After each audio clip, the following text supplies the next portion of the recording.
Look, he's crying. Such a loser. But how can a man cry? Loser.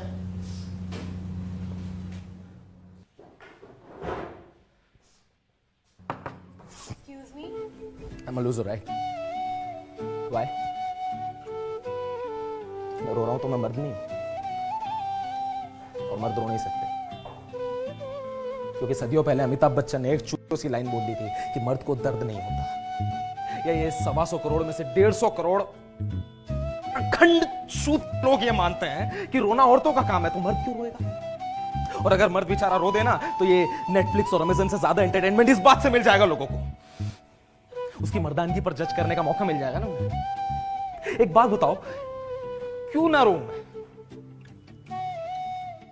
3 साल का relation था मेरा और उसका, और कसम से इतना कुछ दिया है ना मैंने उसे इस रिश्ते में, मेरा टाइम, मेरे इमोशन, मेरी फीलिंग, मेरा एफबी इंस्टा का पासवर्ड तक दिया मैंने उसे। उसने क्या दिया मुझे? ब्रेकअप। अरे घर का पालतू कुत्ता तक जाता है ना तो आंखों में आंसू आ जाते हैं, तो वो तो मेरी अपनी थी, मुझे रोना कैसे नहीं आएगा?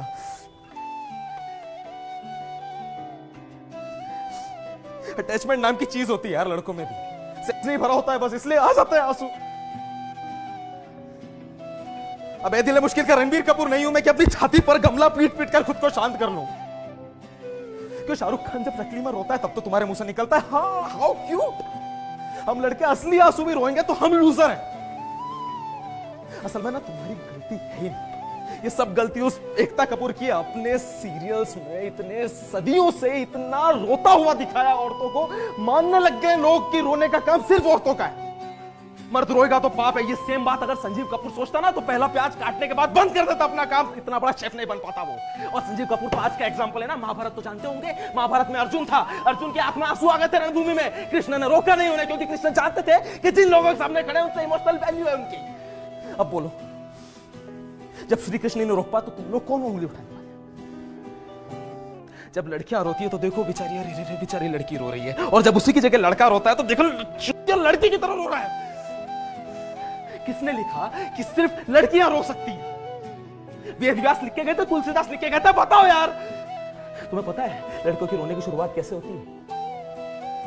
जब पहली बार लड़का लड़की को प्रपोज करता है ना तो उसकी आंखों में खुशी के आंसू होते हैं, लेकिन लड़की के आने के बाद बस दुख, frustration, irritation, you shut up इन्हीं के आंसू निकलते हैं। और भादे हुए आंसू 3 प्रकार के होते हैं, basal tears, reflect tears, emotional tears. और लड़की एकमात्र ऐसा जीव जो तीनों टीयर्स एक बार में निकाल देती है। अच्छी खासी नॉर्मल लाइफ को एबनॉर्मल बना के चली जाती है लड़की, और आपको पता भी नहीं चलता।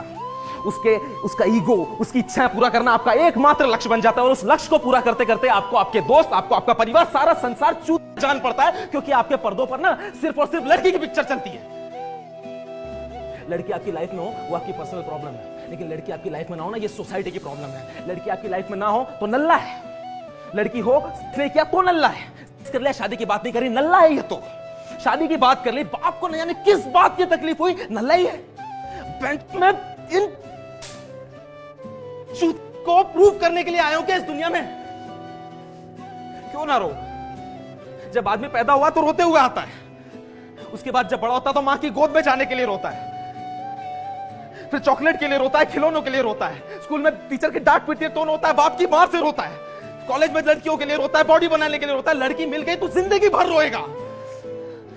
शादी के पहले रोएगा, शादी के बाद रोएगा, बच्चा पैदा होने के बाद रोएगा, बुढ़ापे में रोएगा, बीमारी से रोएगा, मरने के पहले भी रोएगा, मरने के बाद दूसरों को रोता हुआ छोड़ता जाएगा। जब पूरा रोना रोने का ही है तो क्यों ना रो मैं? क्या गलती करी यार मैंने रो के? बस रोऊंगा मैं, पूरा रोऊंगा, दिल खोल के रोऊंगा यार, धुआंधार रोऊंगा, बस रोऊंगा मैं।